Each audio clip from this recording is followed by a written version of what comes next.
Fala família, Liga Igor falando. Os ETFs de Ethereum começaram a ser negociados ontem. A gente viu um volume muito grande, a gente vai falar sobre isso porque isso está impactando, obviamente, o mercado de criptomoedas e é um marco muito importante para todo o mercado. Fora isso, a Mt. Gox finalmente começou a entregar aí para os seus credores lá da dívida antiga, de todo o problema que deu, esses bitcoins estão sendo liberados e estão começando a ser jogados no mercado. Qual impacto isso está tendo no preço? Será que é por isso que a gente está caindo aí nas últimas horas? Vamos falar sobre tudo isso hoje. Deixe seu like, ativa a notificação e também não deixe de ver nosso clube de membros, o link está na descrição do vídeo. A gente tem conteúdo exclusivo para os membros todos os dias, vídeos, lives, relatórios, grupo privado com troca de informação e airdrops todas as semanas. Toda semana a gente faz airdrop lá no clube de membros. A gente está praticamente dando aí dinheiro de graça lá para os membros que conseguem se pagar aí, conseguem pagar o clube de membros só graças ao airdrop, que também é um bom incentivo aí para você ir aprendendo como funcionam os airdrops, como é que funciona tudo e se adaptando à plataforma. Então, não deixa de ver, o link está na descrição do vídeo. Vamos começar aqui então o gráfico semanal na tela. Vocês notam que a gente fez um importante rerompimento, se a gente pode falar assim, na semana passada, porque a gente perde as bandas de suporte para bull market aqui no final de junho. A gente vem aqui, faz esse rompimento e a gente volta aqui na semana passada rompendo o que era um suporte, depois virou uma resistência, e a gente rompe essa resistência aqui, tornando de novo aqui o suporte mais importante para os preços.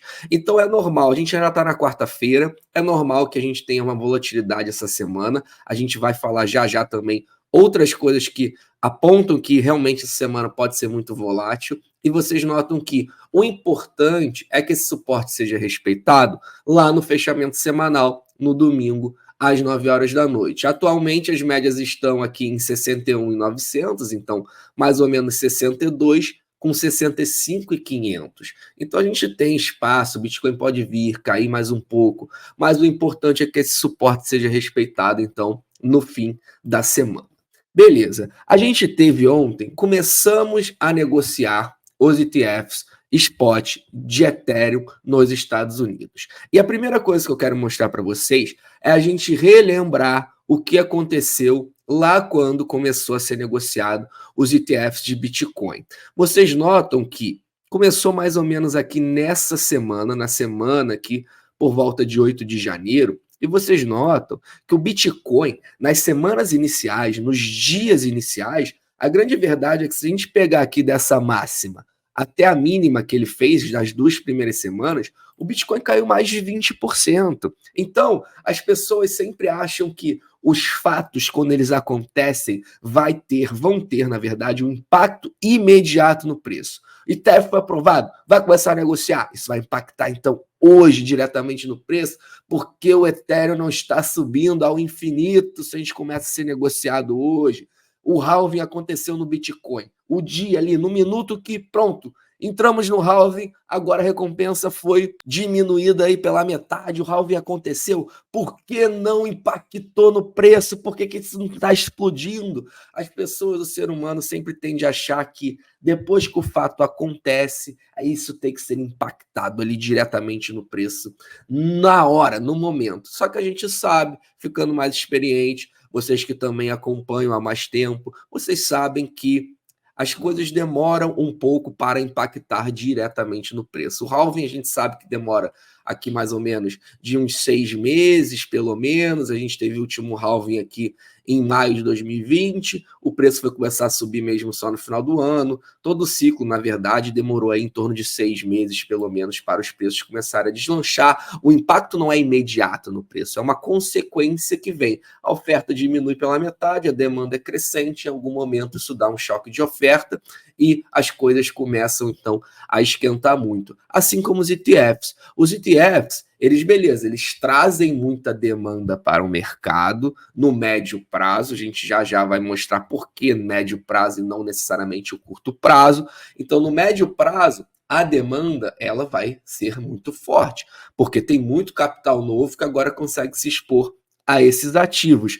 Só que Primeiro, esses ETFs, eles não impactam, na sua maioria, diretamente no preço, porque a maior parte, tanto dos bitcoins como desses etéreos, ou de qualquer compra que é assim milionária, bilionária, compras muito grandes, elas são feitas no mercado de OTC, elas não são feitas dentro da corretora, e é dentro da corretora que forma preço. Então, se eu quero comprar 500 milhões de dólares, eu não vou abrir a Bybit e botar lá uma ordem a mercado de compra 500 milhões de dólares, nem vai ter liquidez, talvez, ou vai afetar muito o preço. Você tem que fazer isso por fora. É um processo de achar e unir contrapartes que querem vender muito com contrapartes que querem comprar muito. Então, isso não acaba influenciando diretamente no preço na hora ali da compra. Ah, hoje comprou muito, então por que não subiu?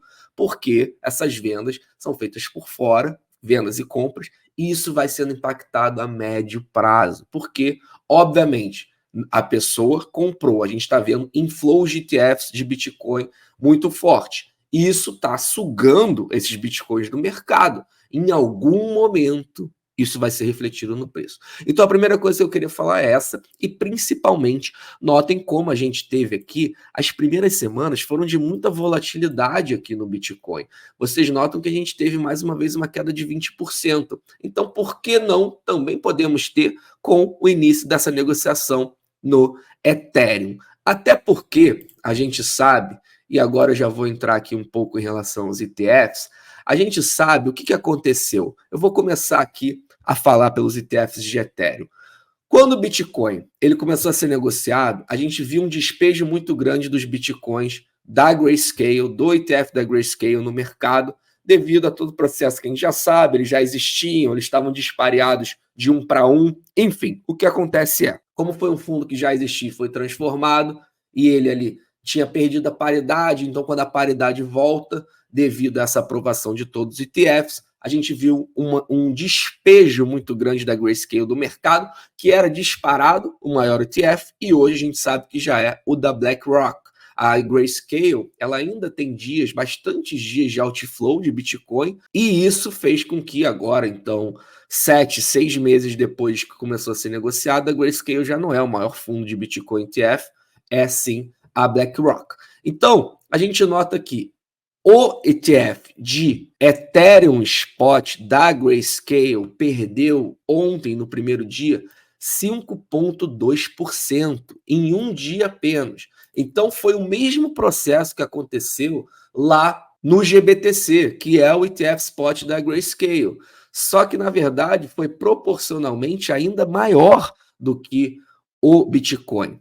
Então, ontem a gente teve isso, a Grayscale despejando muitos Ethereums no mercado, só que qual foi o saldo final? A gente nota que a gente pega, só a BlackRock comprou 266 milhões de Ethereums no primeiro dia, tá? Se a gente abrir todas aqui, vocês vão notar que a gente teve, então, a BlackRock comprando muito forte, a Fidelity também, a Bitwise também, impressionando aqui, comprando mais que a Fidelity, 204, Fidelity 71 milhões e BlackRock 266. A gente teve os outros aqui comprando em torno de 10 milhões, e aqui, olha esse despejo aqui muito forte da Grayscale, de quase 500 milhões de dólares. Foi realmente um despejo muito grande, só que vocês notam que o saldo foi positivo.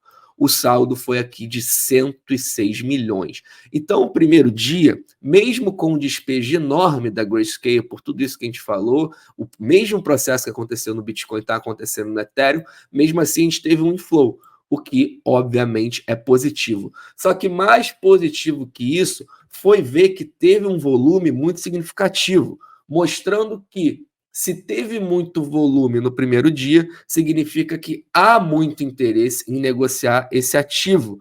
E conforme o tempo for passando, a Grayscale, todo mundo que quiser vender lá na Grayscale já começar a despejar, a gente vai ter o mesmo processo que acontece no Bitcoin, que é a gente vê atualmente muito mais dias de inflow do que outflow. Agora a Grayscale no Bitcoin já não é o principal fundo, então o principal fundo, que é o da BlackRock, a gente pode falar que é um fundo comprador, e não, o principal fundo não é mais um fundo vendedor, que ainda é o da Grayscale, até porque é jovem. Esses ETFs foram aprovados e não tem nem 6 meses. Então vocês notam que a gente teve vários dias consecutivos de inflow. Ontem a gente teve o primeiro dia de outflow depois de algum tempo aqui. Notem que a gente teve 12 dias consecutivos, se eu não me engano, foi a maior sequência de dias positivos aqui em relação ao Bitcoin ETF Spot. E ontem a gente fechou aqui com menos 80. Normal, é um processo cíclico normal. Os fundos vêm, o Bitcoin estava 53 mil dólares, compraram pra caramba. Agora o Bitcoin volta a 68, isso aí já dá mais de 20% se a gente pegar de alta. Então é normal que algum parte deles realizem lucro. Se o Bitcoin cair, vai voltar ao mesmo processo. Então é um processo normal, não existe todo dia compra ou todo dia venda. Não, é um processo normal. A gente vê que é um dinheiro inteligente, porque vocês notam que sempre nos fundos ali locais do Bitcoin, 53, 55, o inflow voltou, sendo que nos topos lá 72, 73 a gente estava vendo outflow. Então vocês notam que é um dinheiro mais inteligente aí, menos sardinha, né, que fica comprando topo e vendendo fundo, mas é um processo normal aqui em todos os ativos. Então a gente teve aqui ontem, eu diria, um dia positivo para Ethereum. Teve bastante volume e teve inflow. A gente vê BlackRock e Bitwise e Fidelity comprando muito forte. Grayscale já despejou 5%. 5% já foi e não influenciou ainda no preço do Ethereum, que ainda está em torno ali de 3.400, 3.500. Então, mesmo com a Grayscale despejando 5%, o Ethereum segue aí aonde basicamente ele começou. Vamos ver a atualização agora. Todos os dias vamos ter a atualização aqui também do Ethereum ETF Spot. Outra coisa que, para fechar esse vídeo, o que aconteceu foi que a gente nota aumento significativo na retirada de Bitcoin da Kraken após os usuários afetados da Mt. Gox começarem a receber as suas reivindicações. O movimento confirma que os usuários afetados não estão vendendo e sim ativando o modo hold. O que aconteceu? A Kraken falou publicamente que começou a distribuir os bitcoins que estavam travados há mais de 10 anos pela Mt. Gox. Eles começaram a distribuir esses bitcoins para os seus clientes. Então, vários clientes da Kraken ganharam esses bitcoins. No mesmo momento, ou seja, no mesmo dia em que a gente teve esse anúncio da Kraken falando que entregou esses bitcoins para os clientes depois de 10 anos, a gente viu um outflow significativo da Kraken. Ou seja, a gente viu saque significativo da Kraken, muito acima da média, como vocês podem notar aqui. Notem essas barras vermelhas aqui, muito significativas, as mais desde julho de 2016, que a gente não viu um outflow tão significativo aqui na Kraken. Então, o que significa, obviamente, é que grande parte desses bitcoins que foram entregues, então, da Mt. Gox para os clientes da Kraken, eles foram retirados da corretora. E quem retira seu bitcoin da corretora tende a carregar para o longo prazo, senão ele manteria na corretora simplesmente porque lá tem liquidez imediata, ele consegue vender muito mais fácil. Ninguém tira da corretora o Bitcoin para uma carteira fria com uma intenção de vender no curto prazo, é muito improvável. Então isso foi um sinal positivo, mostrando que mesmo todos esses bitcoins que começaram a ser entregues na Mt. Gox, a gente vê que pelo menos grande parte deles vão ser holdados. As pessoas foram forçadas a, na prática, entender como o Bitcoin é simples. Você comprou, você esperou 10 anos, elas estão muito no lucro. Não é pouco, não, é muito no lucro. Eu aposto que mais da metade, eu posso falar mais de 70%, 80%, se não tivesse acontecido a quebra da Mt. Gox, mais de 80% já teria vendido esse Bitcoin ao longo do caminho, muitos realizados prejuízos, muitos realizados um lucro antecipado, e é obviamente que 100% deles hoje estão muito no lucro e aprenderam na prática como o tempo é soberano no Bitcoin. Mais de 10 anos depois, todos estão aí felizes, rindo à toa, porque ganharam muito dinheiro. E mesmo assim, mesmo ganhando muito dinheiro,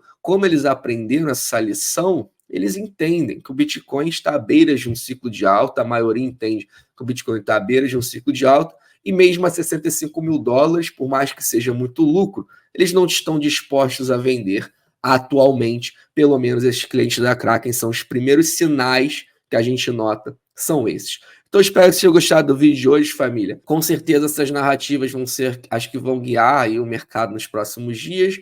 Mt. Gox, os ETFs, tanto do Bitcoin como de Ethereum, então fiquem atentos a isso. E é óbvio que quando eu falo isso é a curto prazo, porque a longo prazo nada muda. Fundamentos muito sólidos, o Bitcoin muito sólido de uma forma assim geral, macroeconomia também vai começar a ajudar no momento cíclico em que o Bitcoin historicamente começa a subir.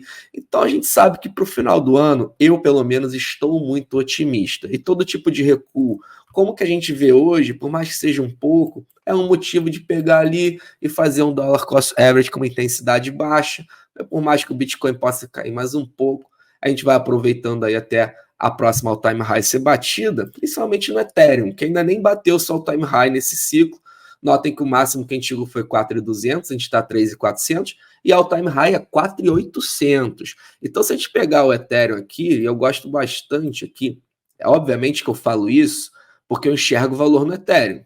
Então, se você enxerga valor também no Ethereum, você nota que só dele voltar para all-time high é mais de 40% de alta. Só de voltar para all-time high. Sendo que a gente sabe que dentro de um ciclo, ativos de valor tendem sempre a achar novos topos. Então, para mim, é uma oportunidade clara que estamos vivendo. Ainda mais se a Grayscale continuar a despejar, Ethereum dar uma quedinha, voltar ali para 3.200, a gente já viu que é um excelente ponto de compra. Deixe seu like, ative a notificação. Mais uma vez, família, espero que vocês tenham gostado do vídeo. Não deixe de ver nosso clube de membros. E para fechar, não sou conselheiro financeiro, nem estou aqui para fazer você gostar de Bitcoin. Afinal de contas, você não gosta de Bitcoin. O azar é seu, não meu. Todos um ótimo dia e até amanhã.